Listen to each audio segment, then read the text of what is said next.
Iran विरुद्ध Israel अमेरिकेच्या युद्धामध्ये भारतासाठी आता एक अत्यंत महत्त्वाची बातमी हाती आलेली आहे. होर्मुझमधल्या सगळ्या मार्गाने जे 2 जहाजं भारताकडे निघालेली होती त्यांनी युद्धाचा टप्पा क्रॉस करून आता भारतीय परिक्षेत्रामध्ये प्रवेश केलेला आहे. त्यामुळे या 2 जहाजांच्या येण्यामुळे भारतातील LPGचा प्रश्न बऱ्याच अंशी सुटू शकतो. कारण 92,700 टन LPG ह्या जहाजांमधून येत आहे. इराणने आधीच सांगितल्याप्रमाणे अमेरिकेला त्यांनी इशारा दिला होता की 1 लिटरसुद्धा आम्ही तेल पुरवठा होऊ देणार नाही, हा मार्ग पूर्णपणे बंद करू. मात्र भारताच्या मार्गाने येणारे सगळी जहाजं आम्ही सोडणार आहोत, असं जेव्हा इराणने जाहीर केलं तेव्हा भारतामध्ये एक आनंदाची बातमी पसरली होती. त्यानुसार आता ही 2 जहाजं भारतामध्ये परतत आहेत. एका बाजूने युद्ध आता खूप मोठ्या प्रमाणामध्ये वेगाने पुढं जात आहे आणि कुणीही माघार घ्यायला तयार नाही आहे. आत्ताची जी बातम्या येत आहेत की वेगवेगळ्या पद्धतीचे दावे केले जात आहेत की 10 तासामध्ये 20,000 ठिकाणी इराणवर हल्ले करण्यात आलेले आहेत आणि जर असेल तर मग इराण उद्ध्वस्त का झाला नाही, असे सुद्धा प्रश्न निर्माण होत आहेत.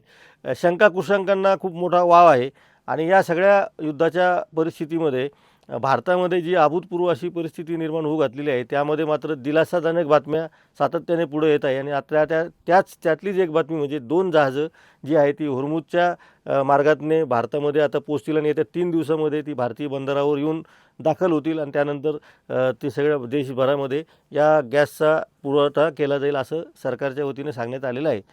वेगवेगळ्या ठिकाणी वातावरण तापतं आहे. भारतीय जनता पक्षाचं म्हणणं असं आहे की काँग्रेस पक्ष या सगळ्या परिस्थितीचा गैरफायदा घेतो आहे आणि देशामध्ये भीतीचं वातावरण निर्माण तयार करणं हाच काँग्रेसचा डाव आहे. असं असलं तरी प्रत्यक्षात मात्र आपण जेव्हा महाराष्ट्रातल्या वेगवेगळ्या कानाकोपऱ्यामध्ये फेरफटका मारतो त्यावेळेस हॉटेलवरती जे व्यावसायिक गॅस वापरण्यात येतो तर तो पूर्णपणे पुरवठा जवळपास बंद करण्यात आलेला आहे. अनेकांना व्यावसायिक गॅसची टंचाई भासायला लागलेली आहे आणि घरगुती गॅसचा वापर व्यावसायिक कारणासाठी केला जातो आहे, अशी सुद्धा परिस्थिती आहे. ही अभूतपूर्व अशी परिस्थिती बदलल्या जात नाही. खरं म्हणजे ही प्रशासन तर भारतीय जनता पक्षाच्या सरकारच्या काळातलं प्रशासन आहे आणि अशा परिस्थितीमध्ये कंट्रोल करणं ही हाताबाहेरची परिस्थिती असते हे आपण समजू शकतो. परंतु केवळ राजकीय वातावरण तयार करून काँग्रेसला आरोपीच्या पिंजऱ्यात उभं करणं हा सुद्धा एक भाजपचा डाव असू शकतो, असं सुद्धा आपल्याला म्हणता येईल. प्रत्यक्षात आपण जर महाराष्ट्रातल्या पुणे, मुंबई, नागपूर आणि छत्रपती संभाजीनगरसारख्या मोठ्या शहरामध्ये किंवा नाशिकसारख्या शहरामध्ये बघितलं तर हॉटेल व्यावसायिकांना त्यांचे उद्योग एक तर बंद ठेवावं लागत आहे न किंवा चुलीवर किंवा लाकडाचा आधार घेऊन स्वयंपाक करावा लागत आहे. इंडक्शनची मागणी इतकी वाढलेली आहे की जवळपास ऑनलाईन इंडक्शन खरेदी करायला गेलो तरी ते उपलब्ध नाही, अशी आत्ताची परिस्थिती आहे.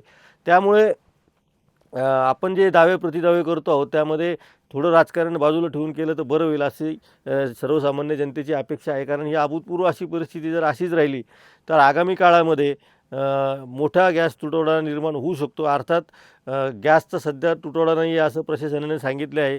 आपणही सरकारला प्रतिसाद द्यावा म्हणून विनाकारण बातम्या देऊन लोकांमध्ये भीतीचं वातावरण तयार करावं अशी आपली भूमिका अजिबात असणार नाही. त्यामुळं जोपर्यंत गॅस सिलेंडर उपलब्ध आहे तोपर्यंत लोकांनीसुद्धा संयम पाळावा.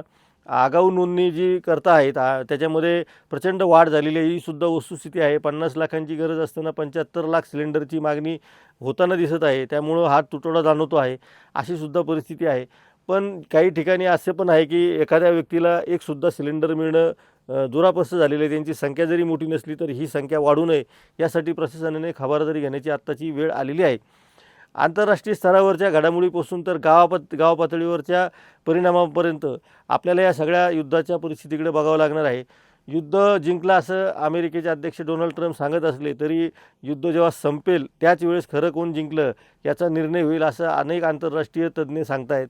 त्यामुळे या युद्धाकडं भारतासारखंच जगभरातील लोकांचं लक्ष लागलेलं आहे.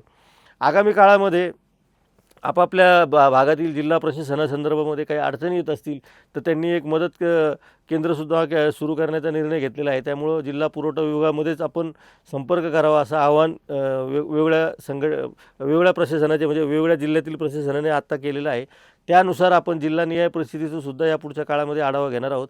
आपण या चॅनलला खूप चांगला प्रतिसाद देत आहात. चॅनल सबस्क्राईब केले नसेल तर सबस्क्राईब करा, व्हिडिओ आवडल्यास लाईक करा, बेल आयकॉनवर क्लिक करा आणि पाहत राहा न्यूज यात्रा. हे आहे आपलं चॅनल.